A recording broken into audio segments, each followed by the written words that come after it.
Well, Megan, I'm so glad that you made it here. Thank you so much. Thank you for having me. Well, so tell me, is this your first time at Exhibitor Live? It is, yeah. I'm super excited to be here, learning a lot of new people, a lot of new things to learn. So very excited. When you were planning on coming here, what was something in particular that you were really hoping to accomplish, whether it be in the sessions or out on the floor? I think, so for me, it's people. Relationships are huge. There's a lot of people that my counterpart, John Wolf, had mentioned that he wanted to link me up with and meet people. And so I'm very relationship first, but also I'm newer in the trade show side of events. And so being here, learning from the different sessions, I went through and made sure that I was, picking some that were tailored to where I'm going with Lenovo and how I can bring that back to the team and drive more results, more customer engagement. So those are the main things that I was looking for here. Very cool. Now, you come from a history of doing events, but a little bit different. You want to tell me a little bit about that and how you got into event marketing? Yeah, so background is more L&D focused, so learning and development. I did that prior with Lenovo, and I set up a lot of virtual events because in the time it was COVID. And so we were all at home, and I had to figure out, what are we going to do virtually that can break the mold, get people engaged. We want their cameras on. We want that relational focus still. And that was really hard to figure out how to do, but has helped now that we're getting more into the in-person again and looking at how can we take those types of events and now bringing it into trade shows. It's very different. But yeah, I think having a background in virtual events and training has helped me come into this role a little bit easier. That's great. So tell me, I like the idea of virtual events. Do you think that virtual events are still relevant today and are needed? And how do you see the future of them? Definitely. I think that hybrid is still a very huge thing. I don't think everybody's back in the office. I think there's a lot of people that work from home and are remote, whether it be for A, B, or C reason. I think that bringing virtual events, whether it's, podcasts or we are having a webinar series that Lenovo we're in talks about doing, and that just brings our knowledge out to people that maybe aren't coming out to these kinds of events. And so I think it's still super, super relevant. Yeah. Yeah. And, it's all about the relationship wherever they may be. We're trying to bring everybody together, which is why we love events so much, right? Yeah. Okay. So within the space, on the floor, we were talking a little bit about really engaging. What are some things that you've been able to implement even so soon in your career that you feel have been really impactful? Yeah, so, even the newest thing, right, before coming here, I was at Gartner Digital Workplace Summit, and we have a new activation that is a podcast, actually. So having that within the booth drives a lot of excitement. People are walking by saying what's going on and how can I be a part of this? And so that was actually very successful. It's breaking the mold, trying new things, not sure if it's going to work or not, but taking the risk and trying something new. And it turned out to be really successful. We went over our KPI and had more people come in and do the podcast, which gives us a lot of new ideas, a lot of different perspectives, and it was really successful. So I'm excited to continue seeing what that's going to look like inside of a booth. So that's really cool.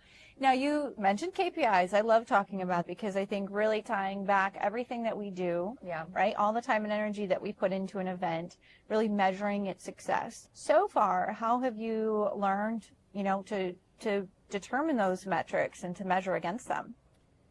Yeah, so I think coming into, for example, the podcast, we weren't sure. It was very new. So how do you set a new KPI with something that you're not sure, what's going to look like? But we wanted to get enough that we could build and understand more of just getting enough information so that we can have a sizzle video that goes out or something like that. And so we're saying, maybe 5 is the range that we want to start with. And if we get more, great. If they want to stay in the seat longer, great. So it's setting that baseline and then shooting above that so that you end up with more than what you originally wanted. Oh, that's great. Okay, so really for you, it was about how many interviews you had and how long that they were there. Yeah. And the podcast is a really great activation, as we all know, because you get an opportunity to have one-on-one conversations, get to know the individuals a little bit better, and you start to build a relationship that's completely non-salesy, right? We just want to connect and grow. So that's amazing. Yeah. So what are some other things that you think going into this are either some challenges that new event marketers are facing or that you feel like you're personally going to have a mountain to climb over? And what are some things that you've just been really loving that you've been learning along the way? So twofold, I think for me personally, the things that I